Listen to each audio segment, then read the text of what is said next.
అందరికీ నమస్తే. ఈ మధ్య బీఆర్ఎస్లో కవిత హాట్ టాపిక్, బీజేపీలో రాజాసింగ్ హాట్ టాపిక్. అసలు రాజాసింగ్ చేస్తున్న కామెంట్స్ చాలామంది సమర్థిస్తున్నారు. రాజాసింగ్ చెప్పేది కరెక్టే కదా అని సమర్థించే వాళ్ళు ఉన్నారు.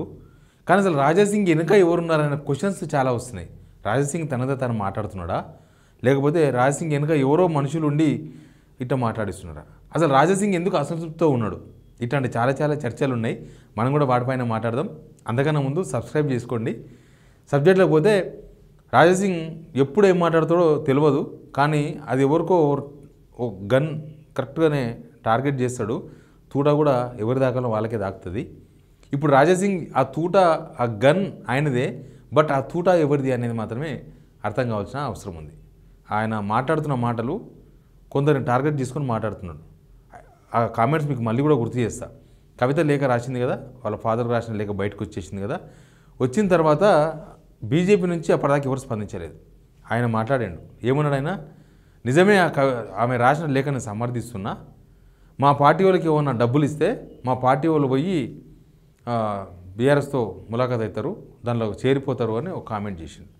తను టార్గెట్ అంతా కూడా కరీంనగర్ నుంచి నా మీద కుట్ర జరుగుతుంది, సోషల్ మీడియాలో మొత్తం నన్ను టార్గెట్ చేస్తున్నారు అని కూడా మాట్లాడేసిండు. కరీంనగర్ అంటే మీకు ఐడియా ఉంటుంది ఎవరో. అయితే రాజాసింగ్ టార్గెట్ ఎవరో మనకు అర్థమైంది. కానీ రాజాసింగ్ వెనుక ఎవరున్నారు? ఇప్పుడు ఎందుకు మాట్లాడుతున్నాడు అట్లా? నిజానికి ఈ విషయంలో మాట్లాడొద్దని కిషన్ రెడ్డి ఆదేశాలు జారీ చేసిండు. ఈ బీఆర్ఎస్లో జరుగుతున్న ఇంటర్నల్ ఇష్యూ మీద బీజేపీ వాళ్ళు ఎవరు మాట్లాడుతూ స్పందించారు. అయినా సరే రాజాసింగ్ 2-3 సార్లు మాట్లాడండి, ఒకసారి కాదు. అసలు నన్ను ఎందుకు టార్గెట్ చేస్తున్నాను అని మాట్లాడుతున్నాడు. కానీ రాజాసింగ్ ఎందుకు మాట్లాడుతున్నాడు? రాజాసింగ్ ఉద్దేశం ఏంది? రాజాసింగ్ 3 సార్లు ఎమ్మెల్యే.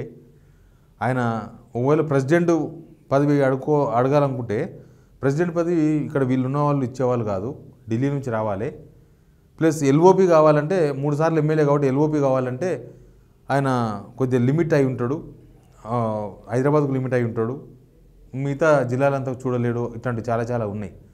ఆయన ఈ మధ్య ఒకటి అన్నాడు, బీజేపీ ఆయన సస్పెండ్ చేసేదేమో అని కొన్ని ఊహాగానాలు బయటకు వచ్చినాయి. సస్పెండ్ చేసిన బయటకు వస్తే మీరు ఇట్లా సస్పెండ్ చేయండి, మీ బండారం మొత్తం బయట పెడతా అన్నాడు. అసలు రాజాసింగ్ టార్గెట్ ఏందో ఇప్పుడు అర్థం కాలే. బట్ రాజాసింగ్ వెనుక ఎవరున్నారు? వాళ్ళ పార్టీకి సంబంధించిన లీడర్లు ఉన్నారా, లేకపోతే వేరే పార్టీకి సంబంధించిన లీడర్లు ఆయనతో మాట్లాడిస్తున్నారా?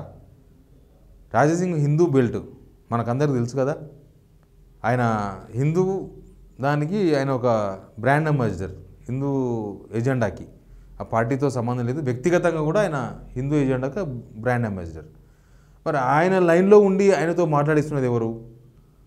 ఆయన లైన్లో ఉండాలంటే కొంత ఉండాలి కదా.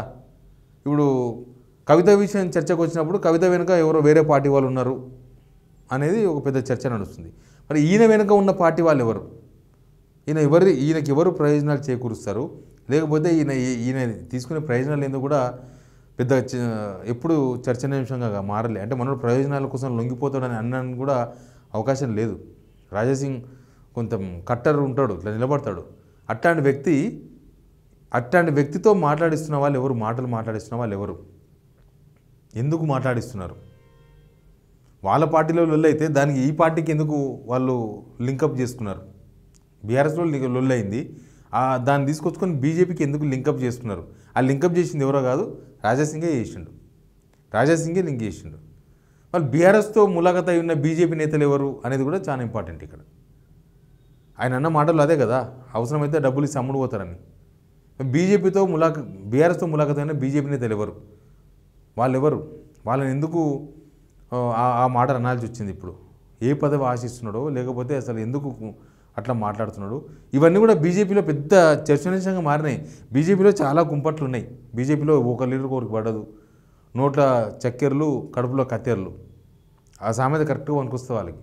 కాంగ్రెస్కు మించిన కుంపట్లు నడుస్తున్నాయి బీజేపీలో. ఇప్పుడు కాంగ్రెస్కు మించిన కుంపట్లు, బీఆర్ఎస్కు మించిన కుంపట్లు నడుస్తున్నాయి బీజేపీలో. అరే వీళ్ళందరూ కలిస్తే బీజేపీ ఏమవుతుందేమో, ఒక అవకాశం ఉందేమో బీజేపీకి అనుకుని కార్యకర్తలందరూ కూడా కింద మీద కూడా ప్రయత్నాలు చేస్తున్నారు. కానీ అసలు కార్యకర్తలకి అర్థం కాని రాజకీయాలు రాష్ట్ర బీజేపీలో జరుగుతున్నాయి. ఎవ్వరు కాలు తీసి కాలు బయట పెట్టరు. కొందరు కాంగ్రెస్కు సపోర్ట్ చేస్తారు, కొందరు రేవంత్ రెడ్డికి సపోర్ట్ చేస్తారు, ఇంకా కొంతమంది వాళ్ళు ఎవరికి సపోర్ట్ చేస్తారో ఎవరికి తెలియదు. వాళ్ళ సొంత ప్రయోజనాలు తప్ప పార్టీ ప్రయోజనాలు ఎంతవరకు పట్టించుకుంటున్నారనేది కార్యకర్తల్లో ఒక పెద్ద క్వశ్చన్ మార్క్. కార్యకర్తలంతా అదే పరిశాన్. ఇప్పుడు రాజాసింగ్ మాట్లాడుతున్న మాటల తర్వాత ఇంకా ఎక్కువ పరిశాన్ అయిపోయింది. అసలు ఈ బీఆర్ఎస్లో అవి ఏమన్నా సర్దుమనికి వాళ్ళు మంచిగా అవుతారేమో రేపు ఎల్లుండో, కానీ అసలు ఈ బీజేపీలో ఈ కుంపట్లు ఎప్పుడు పోతాయి, ఈ కుంపట్లు ఎప్పుడు తగ్గుతాయి, అసలు ఎందుకు మాట్లాడుకుంటున్నారు, ఏం చేసుకుంటున్నారు, అక్కడ ఎక్కడో మంట ఉంటే మనమే పోయి ఎందుకు తగిలించుకుంటున్నాము, ఇట్లాంటి చాలా చాలా అనుమానాలు, ప్రశ్నలు కార్యకర్తల ఆలోచనలు చేస్తున్నారు. కార్యకర్తల ఆలోచన వస్తుంది, ఏంది మా వాళ్ళు ఇట్లా చేస్తున్నారు, ఎందుకు ఇట్లా చేస్తున్నారు. అసలు కిషన్ రెడ్డి మొన్న ఏదో మీటింగ్ పెడితే సగం మంది ఎమ్మెల్యేలు డుమ్మా, ఎంపీలు డుమ్మా. బీజేపీ స్టేట్ ఆఫీస్లో మీటింగ్ పెడితేనే రాలే వాళ్ళు ఎవరు. ఆ ఢిల్లీకి వచ్చే ఇన్ఛార్జీలు కూడా పార్టీ ఆఫీస్లో కూర్చొని మాట్లాడుకోవడం తప్ప వాళ్ళు కూడా ఏ కార్యాచరణ తీసుకోరు. మెంబర్షిప్, డూప్లికేట్ మెంబర్షిప్, ఇవన్నీ చాలా చాలా సంఘటనలు జరుగుతున్నాయి. బట్ రాజాసింగ్ బయటకు వచ్చింది కాబట్టి, రాజాసింగ్ అంత ఓపెన్గా మాట్లాడుతున్నాడు కాబట్టి ఇప్పుడు ఇష్యూ ముదిరి పాకాన పడ్డట్టుగా అనిపిస్తుంది. అసలు రాజాసింగ్తో ఎవరు మాట్లాడిస్తున్నారు, రాజాసింగ్ ఎవరిని టార్గెట్ చేస్తున్నాడు, అసలు ఏం జరుగుతుంది, రాజాసింగ్ బండారం అంతా బయట పెడతా అంటున్నాడు. అసలు ఏం బండారం ఉంది వీళ్ళకు, పార్టీ లీడర్లు ఏం బండారం ఉంది, ఆ బండారం బయట పెట్టేంత బండారం ఏముంది. ఆయన ఆ మాటలు అన్న తర్వాత సైలెంట్ అయిపోయింది. ఇప్పుడు లేకపోతే ఆయన మీద చర్యలు తీసుకుంటారు, ఆయనకు నోటీస్ ఇస్తారు, ఇదంతా కూడా బాగా ప్రచారంలోకి వచ్చింది.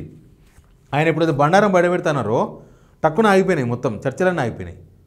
అంటే ఆయన మీద క్రమశిక్షణ చర్యలు తీసుకోవాలన్న విషయం నుంచి వెనక జరిగినట్టున్నారు. మరి ఏంది అంతగానో ఎందుకు భయపడుతున్నారు వీళ్ళు? అంతకుముందు ఒకసారి హిందూ ఎజెండాలా అసెంబ్లీ ఎలక్షన్స్ ముందర ఒకసారి సస్పెండ్ చేసినారు, తర్వాత మళ్ళీ సస్పెన్షన్ ఎత్తేసి టికెట్ ఇచ్చారు. లాస్ట్ టికెట్ ఆయన ప్రకటించింది. ఏం జరుగుతుందో తెలియదు, కానీ రాజాసింగ్ వెనక ఎవరు ఉన్నారు, రాజాసింగ్ ఎందుకు మాట్లాడుతున్నాడు, ఇప్పుడు రాజాసింగ్ విషయంలో ఏం జరుగుతుంది అనే విషయం మాత్రం పెద్ద హాట్ టాపిక్ అయింది. మనం కూడా చూద్దాం ఏం జరుగుతుందో. Please subscribe signal TV.